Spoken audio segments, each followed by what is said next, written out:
Hello friends, नमस्कार। Historiography पर हमारी लेक्चर सीरीज चल रही है। पहला पार्ट हमने इंट्रोडक्शन के बारे में किया। हिस्ट्री क्या है, हिस्ट्री की डेफिनेशन क्या है, उसका मीनिंग क्या, अर्थ क्या, परिभाषा क्या है, उसकी प्रकृति, उसका क्षेत्र, उसका नेचर, उसका एरिया, वो हम करेंगे। उससे पहले एक बहुत ही फेमस पर्सनैलिटी है जो कि हिस्टोरियोग्राफी में बारंबार आती है। उनका नाम है E.H. Carr, Edward Hallett Ted Carr. Basically एक ब्रिटिश हिस्टोरियन रहे हैं और उन्होंने एक किताब लिखी 1961 में जिसे व्हाट इज हिस्ट्री कहा जाता है, जो कि इतिहास लेखन में या इतिहास लेखन शास्त्र या हिस्टोरियोग्राफी जिसे कहते हैं उसमें क्लासिकल बुक का दर्जा उसे प्राप्त है। तो बार बार ये आएगी, आप जब इसकी तैयारी कर रहे हो हिस्टोरियोग्राफी की, चाहे आप नेट जेआरएफ की कर रहे हो या अभी जो कॉलेज लेक्चर की एग्जाम की कर रहे हो, स्कूल लेक्चर, व्हाटएवर, कोई भी परीक्षा की तैयारी कर रहे हो और आप इतिहास लेखन शास्त्र से जुड़े हुए हो, तो आपको उसके बारे में बेसिक इंट्रोडक्टरी नॉलेज होना चाहिए। उनकी जो किताब है व्हाट इज हिस्ट्री, जो है ब्रीफ किताब है, लेकिन कम से कम 8-10 बार आप पढ़ोगे तो ही उसका जो है सार आपको समझ में आएगा। आज जो ये हम आज का जो लेक्चर है, वीडियो लेक्चर है, ये बेसिकली उसी किताब के इर्द गिर्द है, ताकि आपको एक मोटा आइडिया लगे कि उस किताब में दरअसल लिखा हुआ क्या है। जैसा मैंने आपको बताया कि E.H. कार जो है वो बेसिकली ब्रिटिश हिस्टोरियन है, ब्रिटिश इंटरनेशनल रिलेशन एक्सपर्ट भी है, अंतरराष्ट्रीय संबंधों के जानकार हैं। उन्होंने प्रथम विश्व युद्ध के बाद में 14 वॉल्यूम के अंदर 14 वॉल्यूम्स में, खंडों में उन्होंने सोवियत रशिया का इतिहास लिखा। इससे उनको प्रसिद्धि मिली। इसके बाद में उन्होंने 20 इयर्स क्राइसिस नाम की किताब भी लिखी, जो दो विश्व युद्ध के बीच का जो संकट है उसके बारे में उन्होंने लिखी। मूल रूप से ये माना जाता है कि शुरू में ये एम्पिरिसिस्ट यानी यथार्थवादी इतिहासकार थे, बाद में इनका झुकाव धीरे धीरे मार्क्सिस्ट हिस्टोरियोग्राफी की तरफ हो गया, यानी ये मार्क्सवादी या साम्यवादी इतिहास या भौतिकवादी इतिहास की तरफ जो है धीरे धीरे झुकते गए। हो सकता है मैं कुछ टर्मिनोलॉजी शब्द यूज करूं वो आपको अभी समझ में नहीं आए, बट धीरे धीरे समझ में आ जाएंगी। एक दो बार मेरा वीडियो आप बार बार देखोगे तो आपको इसका सार भी समझ में आ जाएगा। अब चूंकि ये जो किताब है व्हाट इज हिस्ट्री जो E.H. कार ने लिखी है, ये 1961 में E.H. कार द्वारा दिए गए सीरीज ऑफ लेक्चर है जो उन्होंने कैम्ब्रिज यूनिवर्सिटी में दिए। मतलब उनकी जो आख्यान है जो कैम्ब्रिज विश्वविद्यालय में दिए, उस श्रृंखलाओं को जब बाद में एक बुक का जो है रूप दिया गया है, किताब की शक्ल दी गई, तो 1961 में किताब आती है व्हाट इज हिस्ट्री। अगला सवाल कि इस किताब में है क्या। बहुत से पहलुओं को E.H. कार छूते हैं। जैसे सबसे पहले तो हिस्ट्री क्या है, फैक्ट्स क्या है, इतिहासकार के बायसेस क्या है, बायसेस का मतलब है कि उसकी पूर्व धारणाएं क्या क्या है, साइंस क्या है, सोसाइटी क्या है, मॉरलिटी क्या क्या है, इतिहास में कौन सी चीज नैतिक है, अनैतिक है, मॉरल जजमेंट्स इन हिस्ट्री, ये जो तमाम मैं टॉपिक्स आपको बताया उसको थोड़ा थोड़ा जो है उन्होंने छुआ। लेकिन उन्होंने जिस चीज पे लिखा है वो बेहद ही जो है क्लासिकल है, वो आज भी जो है उतना का उतना रेलेवेंट है। अब हम एक एक करके प्रयास करते हैं कि उस किताब में क्या क्या। सबसे पहले इंट्रोडक्शन में E.H. कार जो है वो एक बात समझाने का प्रयास करते हैं। देखिए, मैंने आपको फर्स्ट पार्ट में बोला था दो चीजें जो है आपको थोड़ा सा समझनी पड़ेगी। किसी भी ज्ञान की शाखा को जब हम पढ़ना प्रारंभ करते हैं तो दो बातें देखी जाती है, पहला माइंड और दूसरा मटेरियल, यानी मस्तिष्क यानी विचार और भौतिक पदार्थ, इन दोनों में कौन सा इंपॉर्टेंट है। तो ये जो लड़ाई है बहुत लंबे समय से चली आ रही है। जो लोग ये मानते हैं कि विचार ज्यादा इंपॉर्टेंट होते हैं, आइडियाज ज्यादा इंपॉर्टेंट होते हैं, उनको आइडियलिस्ट कहा जाता है, विचारवादी जो है दार्शनिक कहा जाता है। दो लोग ये मानते हैं कि नहीं, भौतिक पदार्थ ज्यादा इंपॉर्टेंट होते हैं, मटेरियल ज्यादा इंपॉर्टेंट होता है, उन्हें जो है भौतिकवादी दर्शन शास्त्र भी माने जाते हैं, मटेरियलिस्ट दर्शन शास्त्र भी उन्हें कहा जाता है। अब जैसे एग्जांपल के लिए हिस्ट्री की जब बात होती है तो हिस्ट्री में भी दो चीजें निकल के आती है। एक, हिस्ट्री में वे तथ्य, वे फैक्ट्स जो कभी ना कभी घटित हुए, और फैक्ट्स होते हैं, रॉ फैक्ट्स होते हैं, उनको आप चेंज नहीं कर सकते हो, वो चाहे कोई भी हो। तो जैसे किसी राजा का राज्याभिषेक हुआ या किसी ने किसी नदी को पार किया, किसी ने जो भी हुआ, जो फैक्ट्स है। दूसरा, उनको देखने वाला व्यक्ति वो इतिहासकार है, उसके माइंड में आइडियाज चल रहे हैं। तो इतिहासकार इंपॉर्टेंट है या घटनाएं इंपॉर्टेंट है या फैक्ट्स या तथ्य इंपॉर्टेंट है, इन दोनों की जद्दोजहद लंबे समय से चल रही थी। बहुत से ऐसे विचारक थे जो मानते थे कि हिस्ट्री क्या है, हिस्ट्री सिर्फ क्या है, अनफोल्डिंग ऑफ ह्यूमन माइंड्स है, जो मानव का मस्तिष्क सोचता है, इतिहासकार का मस्तिष्क सोचता है, वही है। तो E.H. कार बोलते हैं दोनों ही इंपॉर्टेंट है। तो इंट्रोडक्शन में बोलते हैं कि फैक्ट्स क्या है, वो इतिहासकार के सामने बिल्कुल उसी तरह से प्रस्तुत होते हैं जैसे कोई जो मछली पालक है उसकी स्लैब के ऊपर, उसकी पट्टी के ऊपर अलग अलग तरह की उसको मछलियां मिलती है। अब वो कौन सी मछली उठाएगा, उसे कौन सी रेसिपी बनाएगा, वो डिपेंड करता है कि वो इतिहासकार भी उसी तरह से कौन से फैक्ट्स उठाएगा और किस तरह से हिस्ट्री को पेश करेगा। तो मछलियां एक तरह से फैक्ट्स हैं, उससे जो व्यंजन बनने वाला है वो व्यंजन बनेगा व्यंजन बनाने वाले बावर्ची की इंटरेस्ट पे। उसी तरह से तथ्यों को उठाकर इतिहासकार भी कौन सा इतिहास गढ़ेगा, ये भी उसके माइंड पर डिपेंड करता है। अब अगला ये कि भाई बिना मछली के व्यंजन नहीं बन सकता, तो ऐसा नहीं कि मछली भी इंपॉर्टेंट नहीं है, मछली भी इंपॉर्टेंट है, बनाने वाला भी इंपॉर्टेंट, उसी तरह से फैक्ट्स भी इंपॉर्टेंट है, उन फैक्ट्स का इंटरप्रिटेशन करने वाला व्यक्ति जो है इतिहासकार, वो भी इंपॉर्टेंट है। तो मटेरियलिज्म और आइडियलिज्म, भौतिकवाद और प्रत्ययवाद, विज्ञानवाद जिसको कहा जाता है, उनके बीच का रास्ता जो है इतिहासकार लेके चलते हैं। थोड़ा सा समझने का प्रयास करना। वो ये कहता भी है कि historian without fact is rootless and futile, इतिहासकार बिना तथ्यों के निर्मूल है, व्यर्थ है। And facts without historians are meaningless and dead, और तथ्य बिना इतिहासकार के अर्थहीन है, डेड है, मृत है। तो दोनों इंपॉर्टेंट है। दूसरे अर्थ में एक बार वो परिभाषा देते हैं कि जो हिस्ट्री है is the continuous interaction between historian and facts, कि एक तरह की प्रक्रिया है दोनों के बीच की वार्ता की। इतिहास जो है वो इतिहासकार और तथ्यों के बीच एक निरंतर वार्ता है। वो ये भी कहते हैं कि हिस्ट्री इज वेरी कॉम्प्लेक्स, बहुत ही जटिल है, और हिस्ट्री क्या है, पास्ट और प्रेजेंट के बीच का एक अनएंडिंग डायलॉग है, अनवरत संवाद है भूत और वर्तमान के मध्य। अब वो आगे बोलता है कि history is a collection of ascertain facts, कि इतिहास जो है वो समुच्चय है, विभिन्न प्रकार के तथ्य हैं जो कि असर्टेन है, मतलब तथ्यों के बारे में बोलता है। तथ्य का मतलब तथ्य है, उसमें कोई छेड़छाड़ नहीं हो सकती, वो तो हुआ है। अब युद्ध हुआ, तो अब युद्ध में कौन जीता, क्यों हारा, वगैरह वगैरह, वो इंटरप्रिटेशन हिस्टोरियंस का है। तो असर्टेन फैक्ट्स का कलेक्शन जो है वो हिस्ट्री बोलता है। ये इतिहासकार अपनी किताब के फर्स्ट पार्ट में सीपी स्कैट को भी कोट करता है। सीपी के स्कैट क्या बोलते हैं, facts are sacred but opinion is free. तथ्य जो है वो पवित्र है, पवित्र का मतलब एकदम प्योर है, और राय, उस पर जो इतिहासकारों की राय जो है वो मुक्त है, वो क्या उस पर राय देते हैं उस पर डिपेंड करता है। आगे इतिहासकार बोलते हैं कि इतिहास में जो भी घटे, जो फैक्ट्स हैं, जो पास्ट फैक्ट्स हैं, वो सारे के सारे हिस्टोरिकल फैक्ट्स तो जरूरी नहीं है। भूतकाल में या गत काल में जो गुजरा हुआ कल जो है उसमें जो चीजें घटी है वो सारे के सारे हिस्टोरिकल फैक्ट्स हो, ऐसा जरूरी नहीं है। पास्ट फैक्ट्स और हिस्टोरिकल फैक्ट्स नहीं, एक ही नहीं होते हैं, उनमें जो इंपॉर्टेंट है वो ही छांटे जाते हैं। इतिहासकार कहते हैं कि जो हिस्टोरिकल फैक्ट्स होते हैं वो हिस्ट्री की बैकबोन है, रीढ़ की हड्डी है। जैसे बैटल ऑफ हेस्टिंग्स, क्योंकि वो ब्रिटिश व्यक्ति हैं तो ब्रिटिश घटनाओं का उल्लेख करते हैं।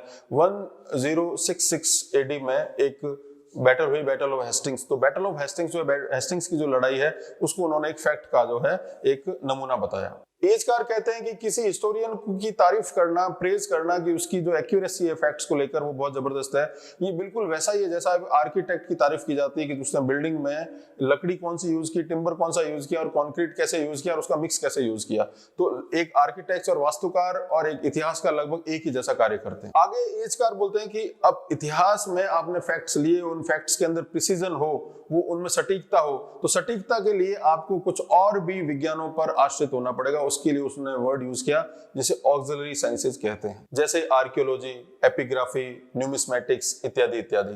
भाई आप ऐसी कौन सी जो द्वितीय विज्ञान की शाखाएं हैं जिनकी सहायता से आप इतिहास में ज्यादा सटीकता लेके आते हो। जैसे आज के टाइम में हमने C14 जो कार्बन डेटिंग का प्रयोग करते हैं, जो आर्कियोलॉजी के अंदर जो पार्ट्स आ जाते हैं, सिक्का शास्त्र है, मुद्रा शास्त्र, न्यूमिस्मेटिक्स उसमें आ जाता है, शिलालेख शास्त्र, एपिग्राफी आ जाता है। तो ये वो तमाम ऐसी साइंसेज जो हेल्प करती है हिस्ट्री में अपना प्रिसीजन बढ़ाने के लिए, अपनी सटीकता बढ़ाने के लिए, उसके लिए उसने वर्ड यूज किया ऑक्सिलरी साइंसेस। आगे इतिहासकार बोलते हैं कि इतिहासकार जो है वो एक सामान्यज्ञ है, वो विशेषज्ञ नहीं है, वो स्पेशलिस्ट नहीं है, वो एक जर्नलिस्ट है।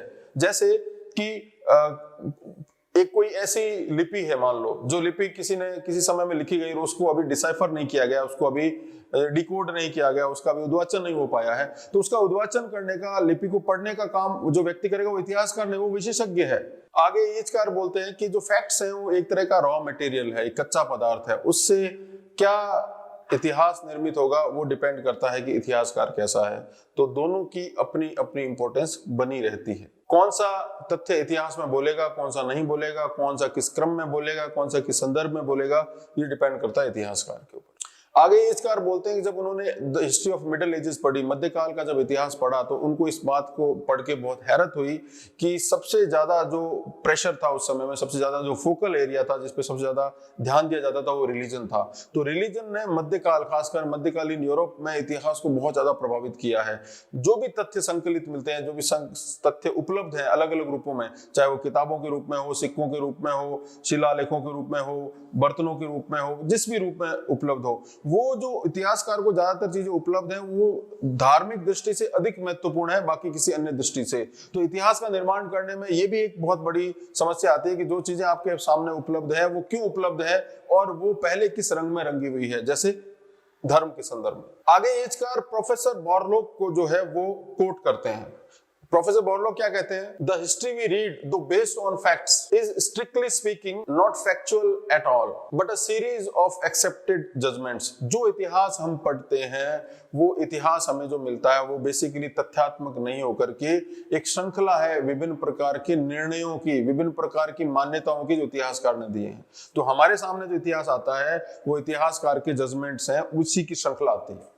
ये बोरलॉग को कोट करते हैं। ये किताबों में दिए हुए जो एजकार की किताब में जो स्टेटमेंट भी है वो भी एग्जाम्स में पूछे जाते हैं, ध्यान दीजिएगा। एजकार आगे भी ये बोलते हैं कि प्राचीन काल और मध्य काल में जो भी फैक्ट्स हैं वो इस तरह के फैक्ट्स हैं, वो एम्बिग्यूअस भी हो सकते हैं, उसके दोहरे अर्थ भी हो सकते हैं। तो इतिहासकार के लिए बहुत सहूलियत है कि वो कौन से अर्थ को अपने अनुसार उसको ढालता है और किस रूप में इन चीजों को प्रकट करता है। बहुत सी ऐसी चीजें हैं, बहुत से ऐसे फैक्ट्स हैं जिसको इतिहासकार नहीं जानता है, अज्ञान रूप में नहीं जानता, समझ नहीं पाता है।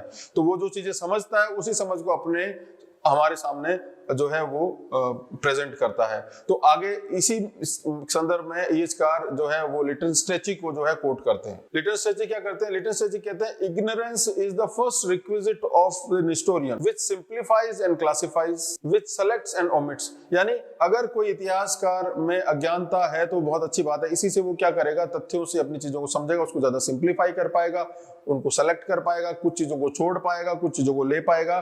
तो एक इग्नोरेंस जो है जिसको हम नेगेटिव सेंस में समझते हैं, हिस्टोरियन के लिए वो पॉजिटिव है। एजकार एक और इतिहासकार को भी कोट करते हैं, इनका नाम है बुरी।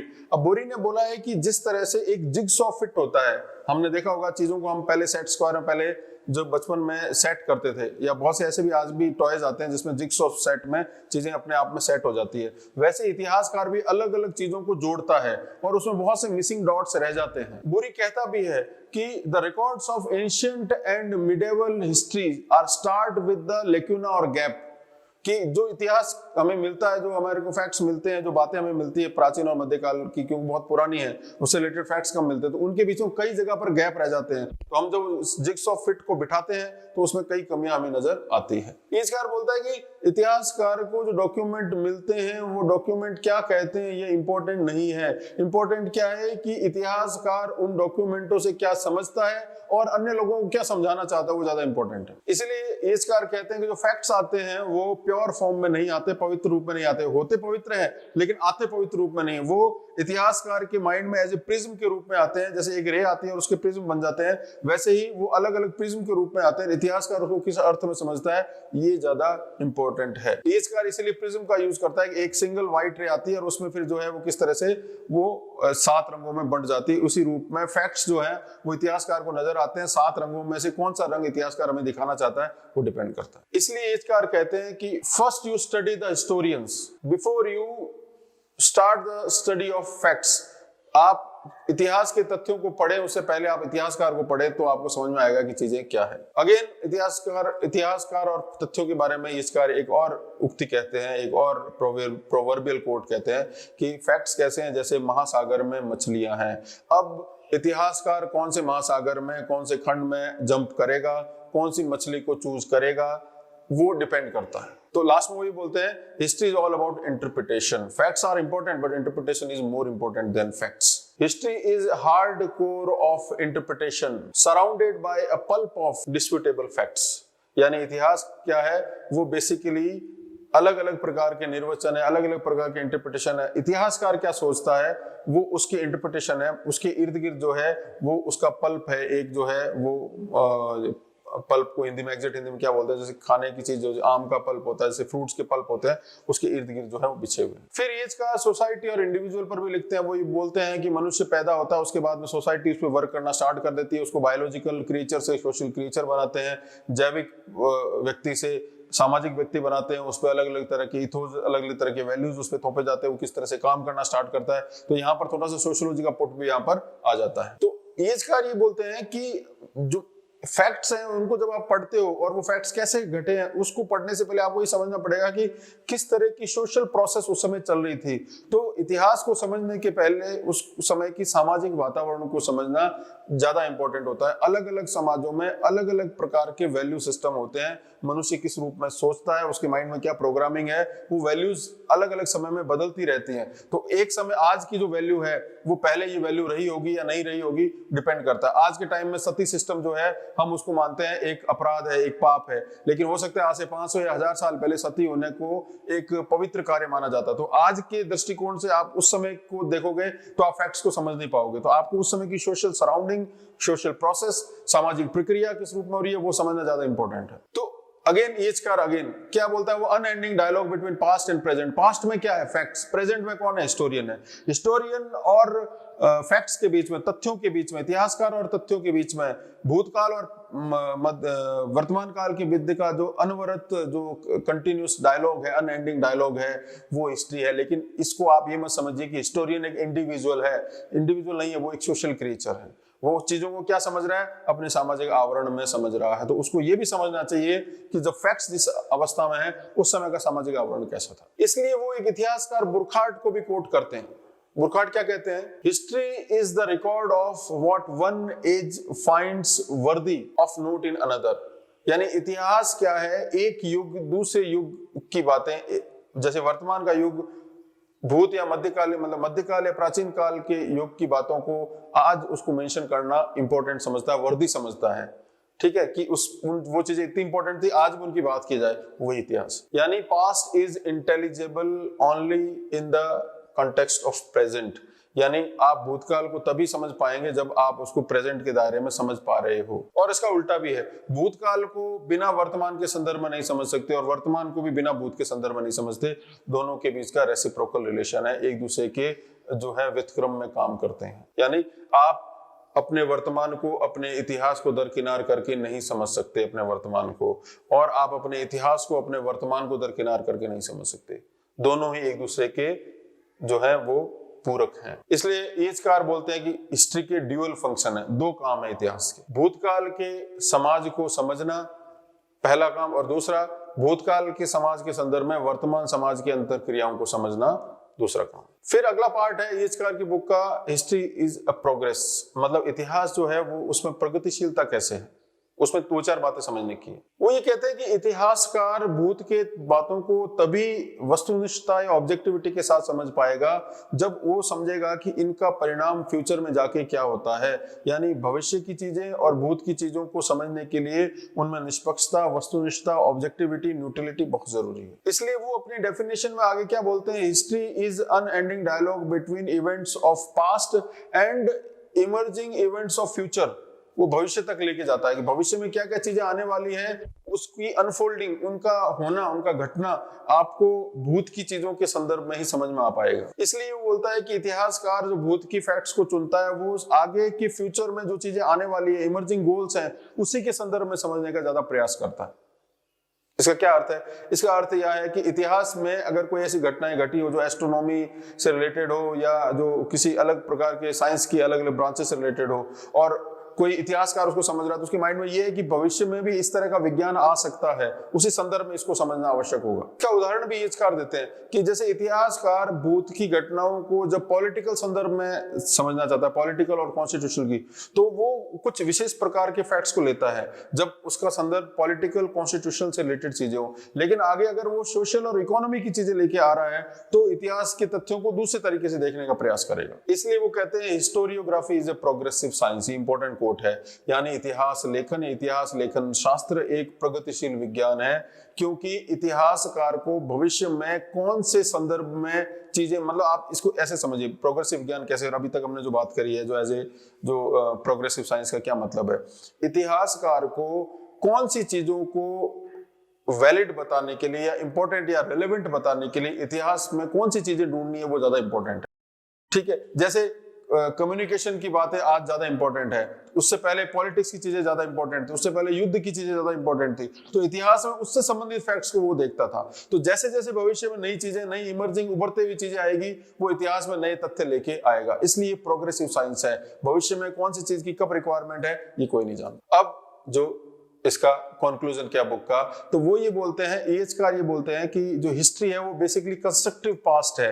भूत की घटनाओं को केवल गड़े मुर्दे उखाड़ना नहीं, अगर उन फैक्ट से कुछ आगे जाके सकारात्मक चीजें उभरती है तो वही हिस्ट्री का मूल विषय होना चाहिए। इसलिए वो एक्टन्स के कथन को भी डिस्क्राइब करते हैं कि वो एक्टन कहते हैं कि हिस्ट्री जो है वो साइंटिफिक हाइपोथेसिस के बेस पर लिखी जानी चाहिए, यानी आगे आने वाली चीज में जो प्रगतिशील चीज है उन्हीं के बारे में इतिहास के तथ्यों की जोड़ तोड़ होनी चाहिए, ना कि ऐसी चीजों की जो कि व्यर्थ है। कैसे? जैसे मान लो कोई आदमी अगर थियोलॉजी धर्मशास्त्र को सिद्ध करना चाहे तो इतिहास की ऐसी कोई घटनाएं ला सकता है जिसमें ये मान सकता है कि इतिहास की घटनाएं इसलिए घटी क्योंकि उस समय कुछ ऐसी सुपरनेचुरल पावर्स थी, उन्होंने ये काम किया और वो सुपरनेचुरल पावर ईश्वर था और ईश्वर को जो है आज भी हमें उसकी आराधना करनी चाहिए। तो आप हिस्टोरिकल फैक्ट से थियोलॉजी भी स्टैब्लिश कर सकते हो, साइंटिफिक चीजें भी स्टैब्लिश कर सकते हो, पॉलिटिकल चीजें भी स्टैब्लिश कर सकते हो, वो डिपेंड करता है। आप इतिहास को लिटरेचर में तब्दील कर सकते हो, इतिहास की जो बातें उनको कथाओं के रूप में लेके आप लिटरेचर भी क्रिएट कर सकते हो, थियोलॉजी भी कर सकते हो, लिटरेचर भी कर सकते हो। इसलिए एएचकार ये कहते हैं कि हिस्ट्री कैन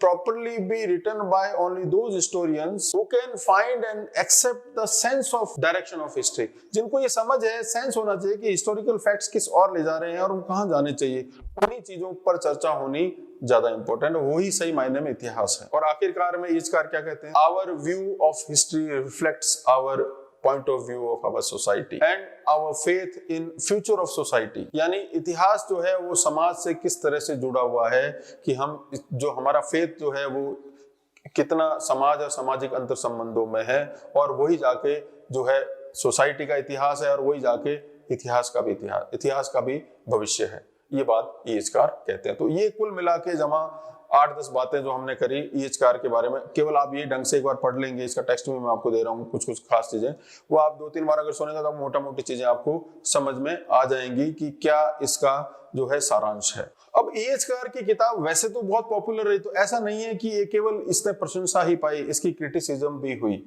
क्रिटिसिज्म कौन करते हैं? जॉफ्री एक्टन 1967 में उन्होंने किताब लिखी द प्रैक्टिस ऑफ हिस्ट्री।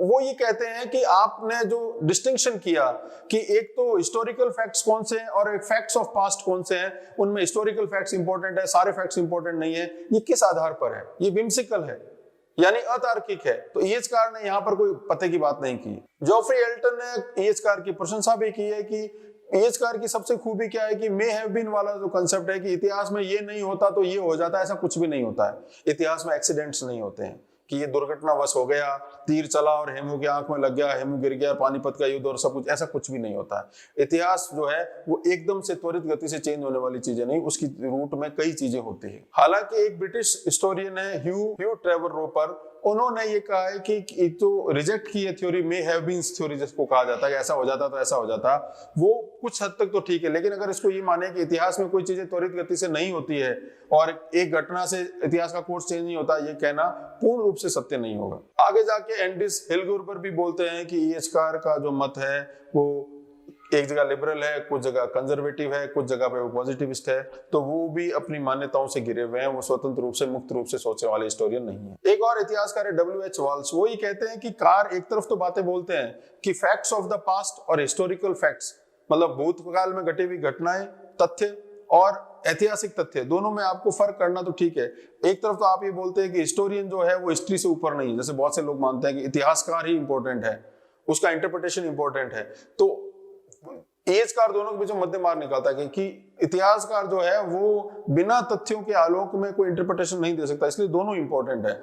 लेकिन डब्ल्यू.एच. वॉल्स बोलता है कि एक तरफ तो आप ये बात बोल रहे हो कि दोनों इंपॉर्टेंट है, दूसरी तरफ आप ये बोल रहे हो कि आपको कौन सा फैक्ट उठाना है, फैक्ट्स ऑफ पास्ट, और कौन से उसको हिस्टोरिकल फैक्ट बनाना है, ये तो आखिरकार हिस्टोरियंस की इंटरप्रिटेशन पे डिपेंड करता है। तो इस रूप में आप एक तरह से क्या हो, आप भी धीरे धीरे आइडियोलॉजिकल हिस्टोरियंस की तरफ जो है टिल्ट हो जाते हैं। बहरहाल ये तमाम आलोचनाओं के बावजूद भी हिस्टोरियोग्राफी की सबसे पॉपुलर किताब यही किताब मानी जाती है E.H. कार की, इसलिए हमें इसका एक इंट्रोडक्टरी नॉलेज होना चाहिए था। इसी संदर्भ में हमने आज का ये शॉर्ट वीडियो बनाया।